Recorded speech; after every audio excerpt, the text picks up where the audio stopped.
കാണക്കാരി ഗ്രാമപഞ്ചായത്ത് 11-ാം വാർഡിലൂടെ കടന്നുപോകുന്ന മുട്ടപ്പള്ളി പാറോലി റോഡിലെ റെയിൽവേ ഗേറ്റിൽ മേൽപ്പാലം സ്ഥാപിക്കണമെന്നാവശ്യപ്പെട്ട് കാണക്കാരി റെയിൽവേ മേൽപ്പാലം നിർമ്മാണ ആക്ഷൻ കമ്മിറ്റി സമരം നടത്തും. നേരത്തെ ഇത് സംബന്ധിച്ച് കേന്ദ്ര റെയിൽവേ മന്ത്രി അശ്വിനി വൈഷ്ണവിന് നിവേദനം നൽകിയിരുന്നു. എന്നാൽ നടപടികളായിട്ടില്ലെന്നും ഭാരവാഹികൾ വാർത്താസമ്മേളനത്തിൽ അറിയിച്ചു. പ്രാഥമിക സർവേ മാത്രമാണ് പൂർത്തിയായത്. നൂറുകണക്കിന് വാഹനങ്ങൾ കടന്നുപോകുന്ന വളരെ തിരക്കേറിയ റോഡാണിത്. റെയിൽവേ ഗേറ്റ് അടച്ചിടുന്നത് മൂലം പല ദിവസങ്ങളിലും മണിക്കൂറുകളോളം ഇവിടെ ഗതാഗതം സ്തംഭിക്കുന്നു. ആംബുലൻസുകൾ ഉൾപ്പെടെയുള്ളവ ഇവിടെ കുടുങ്ങുകയാണ്. 15 വർഷത്തിലേറെയായി ജനങ്ങളുടെ ആഗ്രഹമാണ് റെയിൽവേ മേൽപ്പാലം. കാണക്കാരി റെയിൽവേ മേൽപ്പാലം യാഥാർത്ഥ്യമായാൽ ഏറ്റുമാനൂർ ടൗണിലെ ഗതാഗതക്കുരുക്ക് ഒഴിവാക്കാനും medical college, MG university, Athirampuzha, Mannanam തുടങ്ങിയ സ്ഥലങ്ങളിലേക്ക് യാത്ര ചെയ്യുന്നവർക്ക് ഉപകാരപ്രദമാകുമെന്നും ആക്ഷൻ കൗൺസിൽ കമ്മിറ്റി അംഗങ്ങൾ പറഞ്ഞു.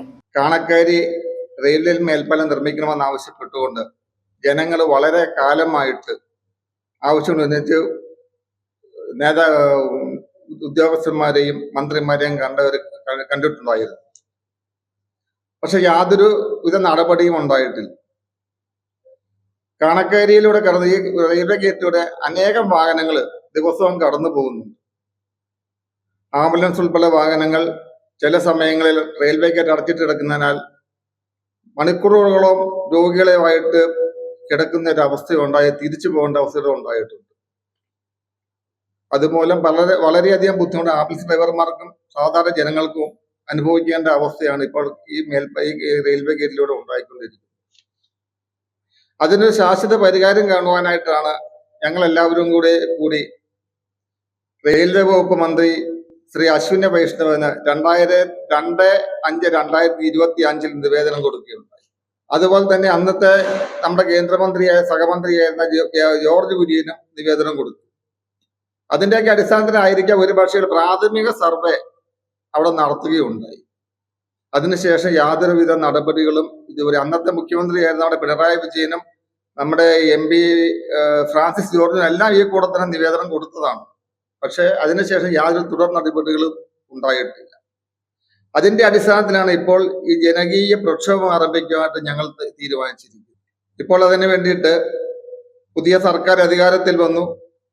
അതിന്റെ അടിസ്ഥാനത്തിൽ നമ്മൾ മുഖ്യമന്ത്രി ശ്രീ VD സതീശ്, ജനകീയ മുഖ്യമന്ത്രി ശ്രീ VD സതീശനും നമ്മുടെ MP ശ്രീ ഫ്രാൻസിസ് ജോർജിനും കടുത്തുരുത്തിയുടെ MLAയും ജലവിഭവ മന്ത്രി ശ്രീ ബഹുമാന്യനായ ശ്രീ മോൻസ് ജോസഫിനും ഞങ്ങൾ നിവേദനം കൊടുത്തിരിക്കുകയാണ്. അതിന്റെ തുടർ നടപടികൾ ഉണ്ടാകും എന്ന് ഞങ്ങൾ വിശ്വസിക്കുന്നു. നേരത്തെ മുൻ മുഖ്യമന്ത്രി പിണറായി വിജയൻ, മുൻ കേന്ദ്രമന്ത്രി ജോർജ് കുര്യൻ എന്നിവർക്കും നിവേദനം നൽകിയിരുന്നു. ഭരണം മാറിയ സാഹചര്യത്തിൽ മുഖ്യമന്ത്രി VD Satheesan, K Francis George MP, മന്ത്രി മോൻസ് ജോസഫ് എന്നിവർക്ക് ആക്ഷൻ കമ്മിറ്റി നിവേദനം നൽകിയിട്ടുണ്ട്. Action committee convener George Marangoli, ഭാരവാഹികളായ അജിത് കുമാർ പ്ലാത്തോട്ടത്തിൽ, ബിജോയ് C ജോർജ് എന്നിവർ വാർത്താ സമ്മേളനത്തിൽ പങ്കെടുത്തു. i4A news, Ettumanoor.